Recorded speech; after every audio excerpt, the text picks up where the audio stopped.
धरती पर जनसंख्या बढ़ जाने के कारण जब कुछ लोगों को धरती से एक स्पेसशिप में किसी और धरती जैसे प्लेनेट पर भेजा जा रहा था, तभी अचानक स्पेसशिप में एक मीटियोर के टकराने से स्पेसशिप में एक खतरनाक एलियन क्रीचर भी आ गया, जो लोगों के दिमाग पर कब्जा करके उन्हें जान से मार देता है। अभी वो एलियन विंसेंट नाम के एक आदमी में था, जिसे जब शॉन और लाना नाम के 2 पैसेंजर स्पेसशिप में ढूंढने की कोशिश कर रहे थे, तो विंसेंट उन्हें चकमा देके एक डेड बॉडी रूम में बंद कर देता है और कमरे के टेम्परेचर को इतना ज्यादा गिरा देता है जिससे किसी भी वक्त लाना और शॉन की मौत हो सकती थी।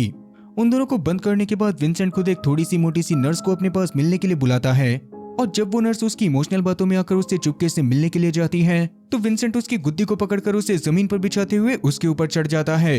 असल में विंसेंट के शरीर के अंदर मौजूद एलियन विंसेंट के शरीर को छोड़कर किसी और के शरीर में जाना चाहता था, क्योंकि उसके विंसेंट के शरीर में होने के बारे में सबको पता चल गया था और सब उसको मारने के लिए पागलों की तरह ढूंढ रहे थे। पर अभी अगर वो इस थोड़ी सी मोटी सी नर्स के अंदर चला जाता तो एलियन के बारे में किसी को भी पता नहीं चलता और एलियन एक एक करके स्पेसशिप में मौजूद बाकी जिंदा लोगों को अपना शिकार बनाता रहता। अब वैसे ये इस कहानी का दूसरा और आखिरी पार्ट है, जिसका फर्स्ट पार्ट मैं ऑलरेडी एक्सप्लेन करके अपने चैनल पर डाल चुका हूँ और उसका लिंक आपको हर बार की तरह पिन कमेंट या फिर डिस्क्रिप्शन में मिल जाएगा।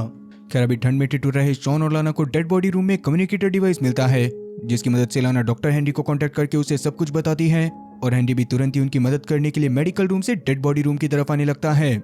पर उसे वहां पर आने में काफी ज्यादा समय लग रहा था और शॉन और लाना के पास इतना ज्यादा समय नहीं होता। तभी अचानक से लाना की नजर ऊपर मौजूद एक चैम्बर पर पड़ती है, जहां पर से ही ठंडी हवा बनकर उनके कमरे में आ रही थी और उस जगह के थोड़ा सा पीछे ही एक कूलिंग डिवाइस रखा हुआ था। ये बात समझ आते ही शॉन पास में पड़े एक लोहे की रॉड से उस कूलिंग डिवाइस को खराब करने की कोशिश करने लग जाता है, जिसमें उसके कामयाब होने से पहले ही उसे 440 वोल्ट का खतरनाक झटका लगता है और वो बेहोश होकर जमीन पर गिर पड़ता है। ये देखकर लाना थोड़ी सी हिम्मत दिखाते हुए उस डिवाइस को खराब करती है और तब जाकर रूम का टेम्परेचर थोड़ा सा नॉर्मल होना शुरू हो जाता है। इधर विंसेंट के अंदर से एलियन थोड़ी सी मोटी सी नर्स के अंदर जाने ही वाला था, पर तभी पीछे से हेनरी आकर विंसेंट के ऊपर हमला कर देता है और बदले में विंसेंट भी उसे कुत्तों की तरह मारने लग जाता है। तो विंसेंट हेनरी के ऊपर भारी पड़ते हुए हेनरी को ही अपना अगला शिकार बनाने वाला था, पर अचानक उसकी नजर उस थोड़ी सी मोटी सी नर्स के ऊपर पड़ती है, जो कि पास में पड़े एक सर्जिकल ब्लेड की तरफ बढ़ रही थी। इसीलिए तब वो उसको रोकने के लिए जाता है और उसी मौके का फायदा उठाकर हेनरी जैसे तैसे विंसेंट और उस थोड़ी सी मोटी सी नर्स को एयरलॉक के अंदर बंद कर देता है, जिस दौरान विंसेंट ने उस छोटे से ब्लेड को अपने हाथ में लेकर उस थोड़ी सी मोटी सी नर्स की गर्दन के ऊपर रख दिया था और वो बार बार हेनरी को धमका रहा था कि अगर उसने विंसेंट को स्पेसशिप के अंदर आने नहीं दिया तो वो उस थोड़ी सी मोटी सी नर्स का गला काट देगा। पर जैसा कि एलियन को स्पेसशिप के अंदर वापस लेकर आना बाकी सारे पैसेंजर की जान को खतरे में डाल सकता था, इसीलिए बाकी सबकी जान को बचाने के लिए हेनरी एक जान देने का फैसला करता है और बहुत ज्यादा दुखी मन के साथ एयरलॉक के बाहर वाले गेट को खोलकर विंसेंट और उस थोड़ी सी मोटी सी नर्स को बाहर स्पेस में फेंक देता है। इसके बाद जब वो इस बारे में जाकर बाकी सबको बताता है तो बाकी सब उसे समझाने की कोशिश करते हैं कि उसने ऐसा करके स्पेसशिप में मौजूद और लोगों की जान बचाई है, मगर उस थोड़ी सी मोटी सी नर्स को जान से मारने का दुख हेनरी को अभी भी हो रहा था। इसीलिए सभी लोग जब सोने के लिए चले जाते हैं तो हेनरी वापस से उस एयरलॉक सिस्टम के पास जाता है, जहाँ के गेट के पास उसे कुछ कुछ खून के धब्बे दिखाई देते हैं। उन्हें देखने के बाद हेनरी को समझ में आ गया था कि विंसेंट किसी तरह से वापस से स्पेसशिप में आ गया है। इसका मतलब कि स्पेसशिप में मौजूद सभी पैसेंजर की जान बहुत ज्यादा खतरे में थी, मगर इस बार एलियन का शिकार कौन बनेगा इसके बारे में हेनरी को कोई भी अंदाजा नहीं था। खैर, अभी के लिए एग्नेस नाम की एक हैकर जब अपने पॉड में सो रही होती है, तभी अचानक उसे ऐसा लगता है जैसे कि कोई अजीब सा एलियन क्रीचर उसके बेड पर आ गया हो। इससे डरकर वो अपने बेड से उठ जाती है, पर किस्मत से ये सब बस उसका एक सपना था, पर इस सपने से वो बहुत ज्यादा डर गई थी। इसीलिए वो दोबारा न सोकर स्पेसशिप में इधर उधर घूमने लग जाती है, जिस दौरान पूल एरिया के पास जाने पर उसे पूल में विंसेंट की लाश तैरती हुई दिखाई देती है, जिसे देखने के बाद तो एग्नेस की फट के 4 से 64 हो गई थी।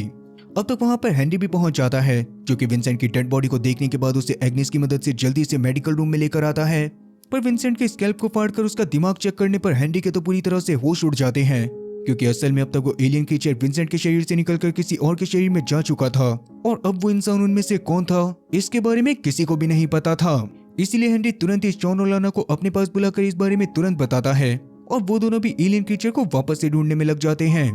उन दोनों के जाने के बाद जब एग्नेस हेनरी से बातें कर रही थी तो हेनरी से बात करके उसे पता चलता है कि एलियन जिस भी इंसान के ऊपर कब्जा करता है वो इंसान अपनी पुरानी मेमोरीज को खो देता है। इसका मतलब एलियन को ढूंढने का सिर्फ एक ही तरीका था कि सबसे पहले तो स्पेसशिप में मौजूद हर एक इंसान की पुरानी जिंदगी के बारे में जाना जाए और बाद में एक एक करके सबसे सवाल करे जाएं कि स्पेसशिप पर आने से पहले वो सारे लोग एक दूसरे से पूरी तरह से अनजान थे और उनके बारे में स्पेसशिप में मौजूद डेटा सिर्फ शिप की कैप्टन ही एक्सेस कर सकती थी, जो कि पहले ही अपने बाकी सारे साथियों के साथ एस्केप पॉड की मदद से थिया प्लेनेट की तरफ जा चुकी है।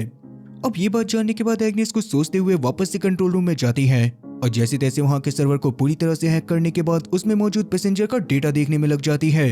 तब सबसे पहले वो लोगन का डेटा देखने लग गई थी, पर तभी अचानक से लोगन और साथी अबूम वहां पर खुद ही आ जाते हैं, जिस दौरान लोगन एग्नेस को गन पॉइंट पर ले लेता है, क्योंकि उसके हिसाब से वो एलियन एग्नेस के अंदर ही था।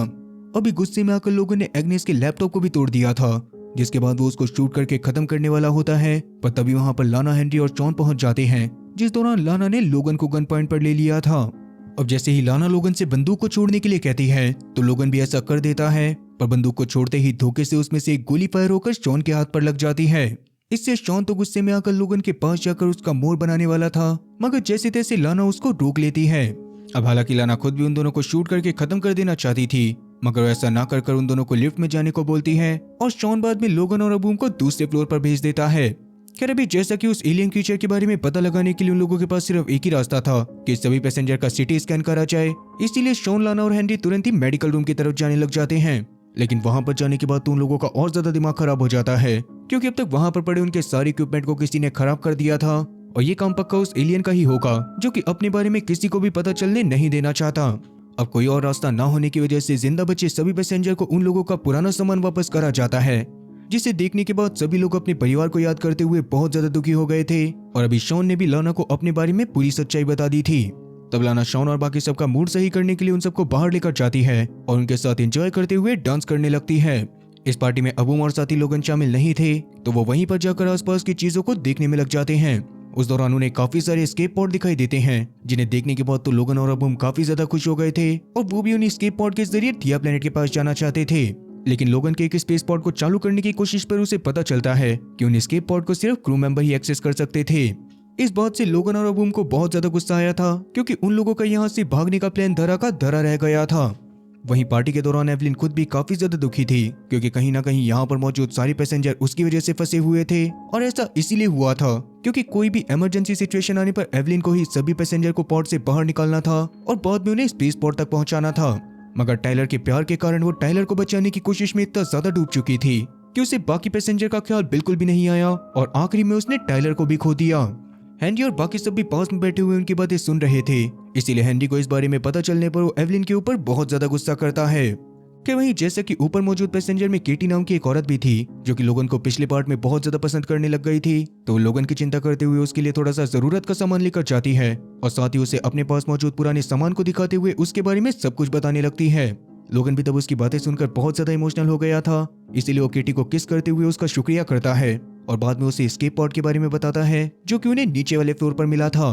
अब वैसे उस एस्केप पॉड के अंदर एक बारी में सिर्फ 2 ही जाने जा सकते थे और पहले लोगन का प्लान ये था कि वो अबूम के साथ वहां से जाएगा, पर जैसा कि केटी उसका काफी ज्यादा ध्यान रखा करती थी और लोगन भी उससे प्यार करने लग गया था, इसलिए वो अबूम के इस बारे में बिना बताए केटी को अपने साथ लेकर जाने का फैसला करता है। और किस्मत से केटी को पहले एक क्रू का टैग भी मिला था, जिसकी मदद से वो एस्केप पॉड को चालू करने में कामयाब हो जाते हैं। तब लोगन जल्दी से केटी से जरूरत का सामान लाने के लिए कहता है और केटी भी वहां पर से खुशी खुशी निकल जाती है। लेकिन उन दोनों की ये सारी बातें अबूम ने भी बाहर खड़े होकर सुन ली थी, इसीलिए वो केटी के वहां पर से निकलने के बाद गुस्से में लोगन के ऊपर जाकर हमला करता है और बाद में एस्केप पॉड को चालू भी कर देता है। इसका मतलब कि अब लोगन के पास सिर्फ 2 ही रास्ते थे कि या तो वो अबूम के साथ एस्केप पॉड में वहां पर से निकल जाए या तो फिर स्पेसशिप वाले एरिया में आकर केटी का इंतजार करे। अब कहीं ना कहीं लोगन केटी के बिना कहीं पर भी नहीं जाना चाहता था, इसीलिए वो स्पेसशिप में वापस आ जाता है और अबूम भी जानबूझकर स्पेसशिप में ही रहता है। मगर अब वो आखिरी एस्केप पॉड, जो कि अब तक स्पेसशिप से अटैच था, वो स्पेसशिप से अलग होकर खाली ही थिया प्लेनेट की तरफ जाने लग गया था।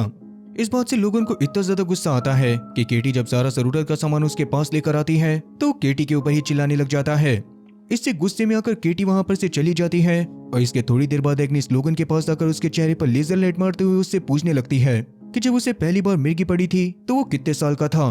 इस बात को सुनते ही लोगन बताता है कि उसे पहली बार मिर्गी 9 साल की उम्र में पड़ी थी। जो बात सुनने के बाद एग्नेस पूरी तरह से शांत हो जाती है। असल में एग्नेस बस लोगन से ये सवाल पूछकर कंफर्म करना चाहती थी कि कहीं वो एलियन उसके अंदर ना हो। इस बात के पूरी तरह से कंफर्म होने के बाद वो लोगन के साथ मिलकर अपने कंप्यूटर को सही करने में लग जाती है, ताकि वो बाकी सबके डेटा को भी एक्सेस करके उनसे भी सवाल कर सके। अब वो कंप्यूटर को सही करते हुए बातें कर ही रहे होते हैं कि तभी अचानक से स्पेसशिप बहुत ही अजीब तरह से हिलने लग जाता है और बाद में वार्निंग साइन की मदद से उन्हें पता चलता है कि कंपार्टमेंट नंबर 50, जो कि पहले के टाइम पर मीटियोर की वजह से बर्बाद हो चुका था, उसके अंदर काफी ज्यादा प्रेशर बन जाने के कारण पूरे स्पेसशिप में मौजूद सभी लोगों की जान खतरे में है। ये बात जानते ही सारे के सारे पैसेंजर तुरंत ही ऑक्सीजन मास्क लगाकर कंपार्टमेंट 50 में पहुंच जाते हैं और रिपेयर डिवाइसेस की मदद से वहां के एरिया को सही करने की कोशिश करने में लग जाते हैं। इस चीज में वो जल्दी ही कामयाब भी हो गए थे और धीरे धीरे करके कंपार्टमेंट 50 का प्रेशर पूरी तरह से स्टेबलाइज होने लग गया था। मगर उन लोगों की ये खुशी ज्यादा देर तक नहीं टिकती। उन लोगों को लगाया गया रिपेयर मटेरियल अचानक से स्पेस में उड़ जाता है, जिसकी वजह से कंपार्टमेंट 50 का प्रेशर वापस से बढ़ने लग गया था और अब सभी लोगों की जान बहुत ज्यादा खतरे में थी। उस प्रेशर के कारण कोई भी वहां पर खड़ा तक नहीं हो पाता और अंदर मौजूद चीजें इधर उधर उड़कर जाने लगती हैं। तो उनमें से ही एक भारी सा बॉक्स आकर लोगन के पेट पर लगता है, जिससे लोगन की हालत बहुत ज्यादा खराब हो गई थी। पर जैसा कि अब वो बाकी पैसेंजर की मदद करने की कोशिश कर रहा था, इसीलिए शॉन, लाना और हेनरी तुरंत ही उसे पकड़कर जैसे तैसे बाहर लेकर जाने की कोशिश करने लगते हैं। जिस दौरान शॉन और हेनरी तो लोगन को लेकर किसी तरह से बाहर निकलने में कामयाब हो गए थे, मगर लाना के कंपार्टमेंट नंबर 50 से निकलने से पहले ही कंपार्टमेंट नंबर 50 के सारे गेट्स बंद हो जाते हैं।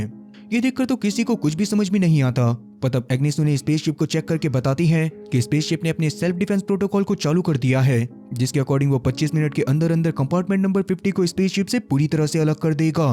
ये बात जानने के बाद तो शॉन बहुत ज्यादा परेशान हो जाता है, क्योंकि वो लाना से प्यार करने लगा था और वो लाना को नहीं खोना चाहता था। तभी उसके दिमाग में एक आइडिया आता है, जिसके अकॉर्डिंग वो लाना से कंपार्टमेंट नंबर 50 में मौजूद एक स्पेस सूट को पहनने को बोलता है, जिसको पहनकर वो स्पेसशिप के सहारे किसी तरह से ऊपर की तरफ आ सकती थी और बाद में शॉन एयरलॉक सिस्टम के पास जाकर उसे किसी तरह से स्पेसशिप के अंदर ले लेता। हालांकि ये प्लान काफी ज्यादा खतरनाक था, पर इसके अलावा और कोई चारा न होने की वजह से लाना भी ऐसा करने के लिए मान जाती है। तब वो स्पेस सूट को पहनकर जल्दी से स्पेसशिप के टूटे हुए रास्ते से बाहर की तरफ जाती है और स्पेसशिप के कोने को पकड़ते हुए ऊपर की तरफ बढ़ना शुरू कर देती है। इस दौरान शॉन भी एयरलॉक सिस्टम के पास जाकर पूरी तरह से तैयार था, ताकि उससे कोई भी चूक ना हो और लाना के ऊपर आते ही वो एयरलॉक सिस्टम को खोलकर लाना को अंदर ले ले। अभी जैसा कि सेल्फ डिफेंस पोर्टल की वजह से स्पेसशिप रुका हुआ था, इसीलिए शॉन एयरलॉक सिस्टम के कोने पे खड़ा होकर एयरलॉक सिस्टम को खोल देता है, जिस दौरान स्पेस से आ रही ठंडी ठंडी हवा उसके चेहरे को जमा रही थी। इवन अभी के लिए शॉन भी बेहोश होकर स्पेस में गिरने वाला था, मगर ऐसा कुछ होने से पहले ही लाना जैसे तैसे कंपार्टमेंट 50 से छलांग मारकर एयरलॉक सिस्टम के अंदर कूद जाती है, जिस दौरान उसने शॉन को पकड़कर उसको भी अंदर कर लिया था। इसके बाद वो दोनों काफी ज्यादा खुश होते हैं और अब जैसा कि एक दूसरे की जान बचाने की वजह से वो दोनों ही एक दूसरे से बहुत ज्यादा प्यार करने लग गए थे, इसीलिए आगे से वो स्पेसशिप में मौजूद एक ही रूम में रहने का फैसला करते हैं। फिर वहीं जैसा कि लोगन के पेट पर सूटकेस लगने की वजह से उसकी हालत बहुत ज्यादा खराब हो गई थी, जिसको पूरी तरह से चेक करने के बाद हेनरी बताता है कि लोगन का बहुत ज्यादा खून बह चुका है और अभी अगर उसे खून नहीं चढ़ाया जाएगा तो वो रात रात में मर जाएगा। पर यहाँ पर भी एक बहुत ही बड़ी दिक्कत थी कि लोगन के ब्लड ग्रुप के बारे में किसी को भी नहीं पता था, और अगर लोगन के ब्लड ग्रुप के बारे में किसी को पता चल भी जाता तो भी उसके जैसे सेम ब्लड ग्रुप वाले इंसान का उन लोगों के बीच में मौजूद होना नेक्स्ट टू इम्पॉसिबल था। तब हेनरी डिसाइड करता है कि वो अपने ओ नेगेटिव ब्लड को लोगन के चढ़ाएगा, मगर उसके ऐसा करने से पहले ही एग्नेस उन्हें कांटेक्ट करके बताती है कि लोगन वाला सेम ब्लड ग्रुप अबूम का है और अगर वो चाहे तो लोगन को अपना खून देकर उसकी जान को बचा सकता है। अब वैसे अबूम कोई बुरा इंसान नहीं था, पर पहले के टाइम पर बस वो अपनी जान बचाने के लिए बहक गया था, इसीलिए वो लोगन की जान बचाने के लिए उसे अपना ब्लड देता है और फिर आधी रात में लोगन को होश भी आ जाता है, जिस दौरान उसके अलावा मेडिकल रूम में कोई भी मौजूद नहीं होता। लेकिन तभी अचानक वो अपनी आंखों को खोलते हुए अपने सामने खून से लथपथ एग्नेस को देखता है, जिसकी हालत बहुत ज्यादा खराब थी और उसे किसी ने बहुत ही बुरी तरह से घायल कर रखा था। उसे देखने के बाद तो लोगन की एक बार को फट के 4 से 64 हो जाती है, क्योंकि उसके हिसाब से एग्नेस के अंदर शायद वो एलियन क्रीचर मौजूद था, जो अब एग्नेस के शरीर से निकलकर उसके शरीर में चला जाएगा। पर किस्मत से ऐसा कुछ भी नहीं होता और एग्नेस लोगन के ऊपर आकर गिर जाती है। इससे लोगन डरते हुए जोर जोर से चिल्लाना शुरू कर देता है, जिसकी आवाज को सुनते हुए केटी वहां पर आकर बाकी सबको भी वहां पर बुलाती है और शुरू में बाकी सबको भी ऐसा ही लगने लगता है कि शायद वो एलियन क्रीचर खुद भी एग्नेस के शरीर में था, जो अब लोगन के शरीर में चला गया है। पर अभी लोगन को कुछ भी करने से पहले हेनरी एग्नेस के दिमाग को चेक करने का फैसला करता है और एग्नेस का दिमाग चेक करने पर उसे पता चलता है कि असल में एग्नेस के दिमाग के अंदर कोई एलियन क्रीचर मौजूद ही नहीं था। पर यह बात तो पक्का कंफर्म थी कि उन लोगों के बीच में मौजूद जिस भी इंसान के अंदर वो एलियन क्रीचर है, एग्नेस को उसी ने जान से मारा है। अब इस सब का सारा शक लोगन के ऊपर ही जा रहा होता है, इसीलिए शॉन और लाना तुरंत ही लोगन को गन पॉइंट पर ले लेते हैं। पर लोगन उन्हें आराम से बताता है कि जिस भी इंसान के ऊपर एलियन का कब्जा होता है वो अपनी पास्ट मेमोरीज को पूरी तरह से भूल जाता है। ये सुनने के बाद शॉन और लाना पूरी तरह से शांत हो गए थे, क्योंकि अगर धोखे से भी लोगन के अंदर वो एलियन क्रीचर अभी या फिर पहले गया होता तो लोगन को ये बात याद नहीं होती। अब उन लोगों के बीच में मौजूद एलियन के बारे में पता लगाने के लिए उन लोगों के पास सिर्फ एक ही रास्ता था कि वो सभी लोगों के डेटा को किसी तरह से वापस से एक्सेस करें और बाद में एक एक करके उनसे सवाल करे जाएं। लेकिन एग्नेस के बिना ये काम करना नेक्स्ट टू इम्पॉसिबल था, क्योंकि एग्नेस ने अपने पास मौजूद एक चिप की मदद से स्पेसशिप के पूरे डेटा को हैक कर रखा था और अब वो चिप कहाँ थी इसके बारे में किसी को कुछ भी पता नहीं होता। वैसे अभी सबको अबुम की हरकत देखकर लगने लग गया था कि शायद अबुम के अंदर वो एलियन क्रीचर हो सकता है। जो बात सुनते ही अबुम वहां से भागना शुरू कर देता है, जिस दौरान उसका पीछा करते हुए शॉन ने उसे एक गोली भी मार दी थी। पर उसके बावजूद अबुम जैसे तैसे कैप्टन वाले रूम में जाकर खुद को वहां पर लॉक कर लेता है। तब शॉन, लाना और हेनरी कैप्टन रूम के बाहर ही उसका इंतजार करने लग गए थे। पर तभी अचानक से उनकी नजर पास में मौजूद कुछ खून के धब्बों पर पड़ती है, जिसका पीछा करते हुए वो लोग केटी के रूम में पहुंच जाते हैं और वहीं पर उन्हें वो हथियार भी मिल जाता है जिससे घायल करके एग्नेस को जान से मारा गया था। ये देखने के बाद तो सभी लोगों के होश पूरी तरह से उड़ चुके थे, क्योंकि अबूम को तो उन लोगों ने बेकार में गोली मार दी, जबकि शायद वो एलियन केटी के अंदर था। इधर अभी केटी लोगन के साथ मेडिकल रूम में मौजूद थी, जहां पर एग्नेस की बॉडी को देखते हुए लोगन को एग्नेस के हाथ में एक बहुत ही अजीब सा चोट का निशान दिखाई देता है, जिसको ध्यान से चेक करने पर लोगन और केटी को उसके अंदर वो चिप भी मिल जाती है। उसको लेने के बाद वो दोनों तुरंत ही नीचे मौजूद कंप्यूटर के पास लेकर जाने लगते हैं, पर अभी भी लोगन काफी ज्यादा कमजोर था, इसीलिए वो केटी को अकेले ही नीचे जाने के लिए कहता है। तब नीचे जाने के बाद केटी उस कंप्यूटर में उस चिप को लगाकर सीधा अपनी यादों को देखना शुरू कर देती है, जिसका मतलब कि अगर वो एलियन होती भी तब भी उसे अब अपनी पुरानी चीजों के बारे में सब कुछ पता चल जाता। इस बीच शॉन और लाना भी केटी को ढूंढते हुए लोगन तक पहुंच जाते हैं, जो उन्हें जैसे ही बताता है कि केटी एग्नेस की चिप को लेकर नीचे कंप्यूटर के पास गई है, तो वो दोनों बहुत ज्यादा परेशान होते हुए तुरंत ही नीचे की तरफ जाने लग जाते हैं। वहां जाने के बाद वो केटी को उस चिप को पूरी तरह से बर्बाद करते हुए देखते हैं, जिसे देखने के बाद तो शॉन और लाना का पूरी तरह से दिमाग खराब हो जाता है। पर केटी बार बार बस यही बोले जा रही थी कि वो एलियन क्रीचर मेरे अंदर मौजूद नहीं है। पर अगर एलियन क्रीचर उसके अंदर मौजूद नहीं है तो केटी ने उस चिप को बर्बाद क्यों करा? इस बात का जवाब केटी के पास नहीं होता और शॉन और लाना गुस्से में उसे पकड़कर एक चैम्बर के अंदर डाल देते हैं। अब उस एलियन के पकड़े जाने से सभी लोग शिप में चैन की सांस लेते हैं और अब वैसे भी थिया प्लेनेट तक पहुंचने में उन्हें सिर्फ एक ही दिन का समय बचा था। खैर, अब जैसा कि स्पेसशिप में सब लोग ये मान रहे थे कि वो एलियन केटी के अंदर ही मौजूद है, वहीं लोगन को अभी भी इस बात पर भरोसा था कि केटी के अंदर वो एलियन क्रीचर मौजूद नहीं है। इसीलिए वो केटी के पास अकेले बात करने के लिए जाता है और उससे जानने की कोशिश करता है कि उसने चिप को डिस्ट्रॉय क्यों कर दिया। ये बात सुनने के बाद केटी रोना चालू कर देती है, पर उसके हिसाब से वो चिप को डिस्ट्रॉय करने का रीजन नहीं बताना चाहती थी, क्योंकि उसके रीजन बताने से बहुत ज्यादा बेहतर था कि लोग उसको एलियन ही समझ लें। पर ऐसा क्या राज है जो केटी बाकी सबसे छुपाना चाहती है? खैर, अभी थोड़ी देर बाद स्पेसशिप थिया प्लेनेट के पास पहुंच जाता है और सब लोग थिया प्लेनेट को देखकर बहुत ज्यादा खुश होते हैं। पर तभी अचानक से थिया प्लेनेट की तरफ से एक स्पेस पॉड आकर उनके स्पेसशिप से अटैच हो जाता है, जो देखने के बाद सब लोग थोड़ा सा घबरा गए थे। लेकिन स्पेस पॉड को खोलकर उसके अंदर जाने पर उन्हें पता चलता है कि वो स्पेस पॉड तो पूरी तरह से खाली था। अब इसके तुरंत बाद ही स्पेसशिप में सारी की सारी लाइट जलना शुरू हो जाती हैं और उस स्पेस पॉड में से एक एआई वॉइस बताती है कि असल में इस स्पेस पॉड का काम ये है कि अगर स्पेसशिप में कोई भी एलियन क्रीचर मौजूद है तो उसे जान से मार दिया जाए। इसके लिए स्पेस पॉड में काफी सारे पॉइजनस सिलेंडर को रखा गया था और अभी पूरा स्पेस पॉड पूरे स्पेसशिप को स्कैन करने वाला था, जिसको स्कैन करने पर अगर उन्हें स्पेसशिप में मौजूद किसी एलियन क्रीचर के बारे में पता चलता तो वो सारी पॉइजनस गैस पूरे स्पेसशिप में छोड़ दी जाती। ये बात पता चलने पर सब लोग बहुत ज्यादा घबरा जाते हैं और आधे लोग अब इस बात को सोचने लग गए थे कि शायद उन्हें केटी को एयरलॉक सिस्टम से बाहर फेंक देना चाहिए, क्योंकि अगर ऐसा नहीं करा जाता तो पॉइजनस गैस से बाकी सबकी जान चली जाती। खैर, अभी उन लोगों के कोई फैसला करने से पहले ही स्पेस पॉड स्पेसशिप में स्कैन को खत्म करके स्पेसशिप में काफी सारी पॉइजनस गैस को छोड़ना शुरू कर देता है, जो कि धीरे धीरे पीछे के कंपार्टमेंट से होते हुए इस कंपार्टमेंट तक आने वाली थी। इससे सब लोग बहुत ज्यादा डरने लग जाते हैं और सबसे ज्यादा डर लोगन को केटी के लिए लग रहा था, क्योंकि वो अपने प्यार को इस तरह से मरने देना नहीं चाहता था। इसीलिए वो सभी लोगों से छुपकर चुपचाप उस जगह पर आता है जहाँ पर केटी को बंद करा गया था और वहां पर से केटी को फ्री कर देता है। बाकी सबको इस बारे में पता चलने पर वो बहुत ज्यादा गुस्से में आकर लोगन और केटी दोनों को ढूंढना शुरू कर देते हैं और थोड़ी ही देर में शॉन और लाना उन दोनों को ढूंढकर उन दोनों को गन पॉइंट पर ले लेते हैं। इस समय पर शॉन इतना ज्यादा गुस्से में था कि वो केटी के साथ साथ लोगन को भी जान से मार देता। इसीलिए इस बात को भांपकर केटी उन्हें फाइनली बता ही देती है कि उसने चिप को डिस्ट्रॉय इसी वजह से करा था क्योंकि वो स्पेसशिप पर आने से पहले एक बहुत ही बड़ी क्रिमिनल हुआ करती थी, जिसके नाम से बड़े बड़े लोग तक कांपा करते थे और उसकी पहचान के लिए सरकार ने उसकी गर्दन के पीछे एक स्पेशल टैटू बनाया हुआ था। मगर केटी उन चीजों को छोड़कर एक नई लाइफ शुरू करना चाहती थी और ताकि उसके पास्ट के बारे में बाकी लोगों को पता न चल जाए, इसीलिए ही उसने उस चिप को डिस्ट्रॉय कर दिया था। हालांकि लाना को इस बात पर भरोसा नहीं होता, मगर कहीं ना कहीं शॉन केट की बातों से खुद की लाइफ को रिलेट कर पा रहा था, इसीलिए वो अपनी बंदूक को नीचे कर देता है। मगर बाकी सब उसके इस फैसले से बिल्कुल भी खुश नहीं होते।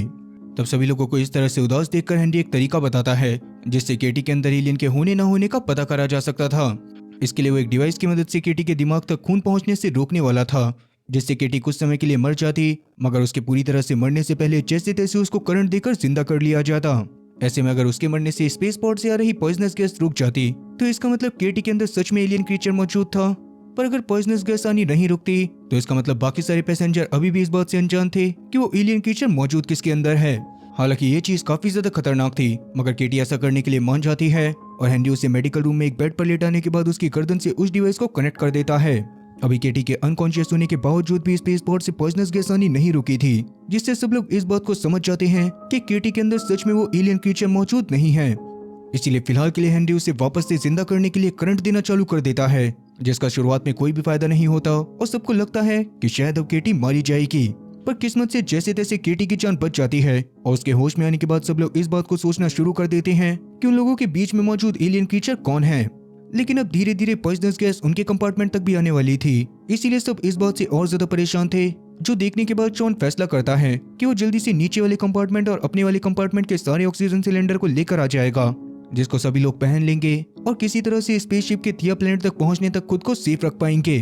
तब कोई और रास्ता ना होने के कारण बाकी सब भी शॉन की ये काम करने में मदद करते हैं, लेकिन अबूम को इन लोगों के ऊपर भरोसा नहीं था, इसलिए वो अपनी जान बचाने के लिए सीधा स्पेस पोर्ट के पास चला जाता है। वहां पर जाने के बाद वो पॉइजनस गैस को रोकने के लिए स्पेस पोर्ट को बर्बाद करने की कोशिश करता है, मगर जल्दी ही उसे ये बात समझ में आ जाती है कि वो अकेले इस स्पेस पोर्ट को बर्बाद नहीं कर सकता। इधर एवलिन भी पैसेंजर में ही मौजूद एक लड़के के साथ कैप्टन के रूम में वहां पर पॉइजन गैस को रोकने का तरीका ढूंढने के लिए आ गई थी,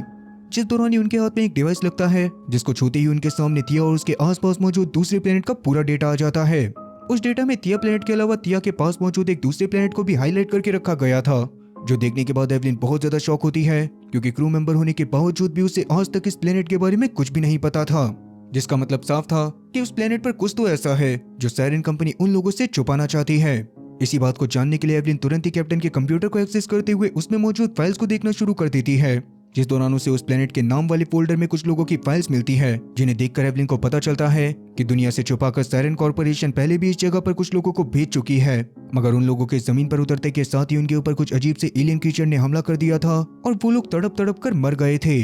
इवन जो क्रीचर उनके स्पेसशिप में आकर उनके साथी के ऊपर कब्जा करके बैठा हुआ है, वो भी उसी प्रजाति का है।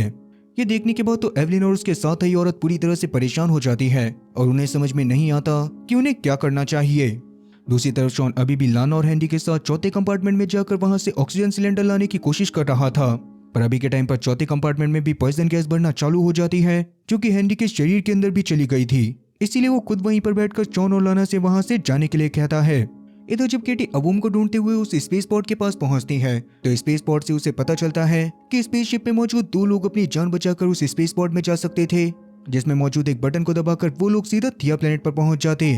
अब इस बात को जानने के बाद अबूम चाहता था कि वो केटी के साथ थिया प्लेनेट पर पहुंच जाए, मगर केटी उसकी बात ना मानकर बाकी सबको भी इस बारे में बता देती है और वो सारे लोग मीटिंग करते हुए फैसला करने में लग जाते हैं कि उन लोगों में से वो दो जने कौन होंगे जो कि उस स्पेस पोर्ट में बैठकर थिया प्लेनेट तक जाएंगे। सभी लोग इस बारे में बात कर ही रहे थे, पर तभी अचानक वो लोग नोटिस करते हैं कि उन लोगों के आसपास शॉन और लाना में से कोई भी मौजूद नहीं था।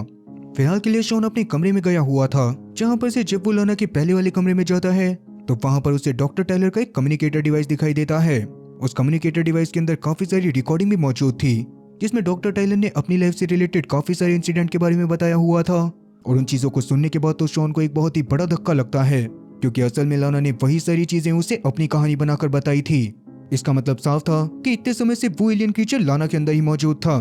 तभी अचानक लाना खुद शॉन के पीछे आ जाती है, जिसे देखने के बाद शॉन को यह बात समझ में आ चुकी थी कि स्पेसशिप में चल रही सारी की सारी अजीब चीजों की जिम्मेदार लाना ही है। उसने ही सबसे पहले सीटी स्कैन की मशीन को खराब करा था, और जब एग्नेस उसके ऊपर शक करते हुए उसके पास उसकी पास्ट लाइफ के बारे में जानने के लिए आई थी, तो लाना की झूठी बातों को सुनकर एग्नेस को उसके बारे में पता चल गया था। इसीलिए लाना ने उसको जान से मारकर केटी को फंसाने के लिए केटी के कमरे में हथियार फेंक दिया। अब प्रेजेंट टाइम में शॉन सीधा लाना के ऊपर हमला करते हुए उसे मारने की कोशिश करने लग जाता है, मगर तब वो एलियन जैसे तैसे शॉन को भी बुरी तरह से मारकर वहां पर से भागने की कोशिश करता है, पर शॉन अब लगातार उसका पीछा करने लग गया था। अब उस दौरान लाना के हाथ में बंदूक आने पर वो शॉन के ऊपर उसको पॉइंट कर देती है, जो देखकर शॉन एकदम शांति से खड़ा हो जाता है और एलियन को बहुत ज्यादा कोसता है, क्योंकि उस एलियन की वजह से शॉन ने अपने प्यार को खो दिया था। इससे उस एलियन क्रीचर को भी लाना की बॉडी के अंदर बहुत ज्यादा बुरा लगता है और वो उस समय को याद करने लगता है जब वो विंसेंट के शरीर में था और जैसे तैसे हेनरी के उसको स्पेस में फेंकने के बावजूद भी वो स्पेसशिप में वापस आ गया था। उसके बाद वो वेंटिलेशन सिस्टम से होते हुए स्विमिंग पूल के पास गया था, जिसमें लाना अकेले पहले से नहा रही थी, और क्योंकि उस एलियन के पास ये बहुत ही अच्छा मौका था, इसीलिए उसने लाना के शरीर के ऊपर हमला करके खुद को लाना के शरीर में डाल दिया। खैर प्रेजेंट टाइम में बहुत ज्यादा बुरा फील करते हुए एलियन अपने पास मौजूद बंदूक को शॉन को देता है, और कहता है कि मुझे शूट करके खत्म कर दो। मगर शॉन को भी उस एलियन की हालत देखकर काफी ज्यादा दया आ रही थी, इसीलिए वो उसे बंदूक के पीछे वाले हिस्से से मारकर बेहोश करता है और बाद में थिया प्लेनेट से ही स्पेस पोर्ट में जाकर छोड़ देता है ताकि एलियन भी अपनी जान बचाकर आराम से वहां से निकल सके। ये देखने के बाद वो एलियन भी पूरी तरह से हैरान था, पर असल में ये सब उसकी एक चाल थी। उसे ये बात पता थी कि ह्यूमन बहुत ज्यादा इमोशनल होते हैं, वो खुद भी उन्हें इमोशनल करके अपनी जान को बचा सकता है। और कहीं ना कहीं ये बात सच भी थी, क्योंकि शॉन ने बस इमोशनल होकर उस एलियन क्रीचर को जान से नहीं मारा था, जबकि अब उस एलियन क्रीचर का प्लान थिया प्लेनेट पर जाकर पहले वहां के लोगों को जान से मारने का था, जिसके बाद वो शॉन और उसके साथियों के वहां आने पर उन्हें भी जान से मार देता। खैर अभी स्पेस पॉड के स्पेसशिप से अलग होते ही स्कैनिंग भी पूरी तरह से बंद हो जाती है, और जैसा कि स्पेस पॉड खुद को स्कैन नहीं कर सकता था, इसलिए एलियन क्रीचर के स्पेस पॉड में आते ही स्पेसशिप में पॉइजन गैस जाना बंद हो जाती है। इससे सब लोग बहुत ज्यादा खुश होते हैं, मगर वो इस बात को नहीं जानते थे कि थिया प्लैनेट पर जाने के बाद उन लोगों के साथ क्या होने वाला है। अब वैसे तो इस बारे में हमें खुद भी कभी पता नहीं चलेगा, क्योंकि डायरेक्टर ने इसके सेकंड सीजन को कभी रिलीज ही नहीं करा था। मगर मेरे हिसाब से अगर लाना थिया प्लैनेट पर जाने के बाद कोई गड़बड़ भी करेगी तो इतने सारे लोग उसको बड़े आराम से जान से मार देंगे। बाकी आप लोग इस बारे में अपनी राय कमेंट सेक्शन में जरूर बताना, और मुझे ये बात भी बताना कि मुझे अगली सीरीज कौन सी लेकर आनी चाहिए। खैर अब इसी के साथ आज की कहानी यहीं पर खत्म होती है, और उम्मीद है कि आप लोगों को मेरी एक्सप्लेनेशन वीडियो पसंद आई होगी। अगर एक्सप्लेनेशन पसंद आई हो तो चैनल को सब्सक्राइब करना और बेल नोटिफिकेशन को ऑल पर सिलेक्ट करना, और साथ ही वीडियो को भी लाइक करना। मैं ऐसी ही और मजेदार एक्सप्लेनेशन वीडियोस लेकर आता रहूंगा। खैर तब तक के लिए टाटा और गुड बाय।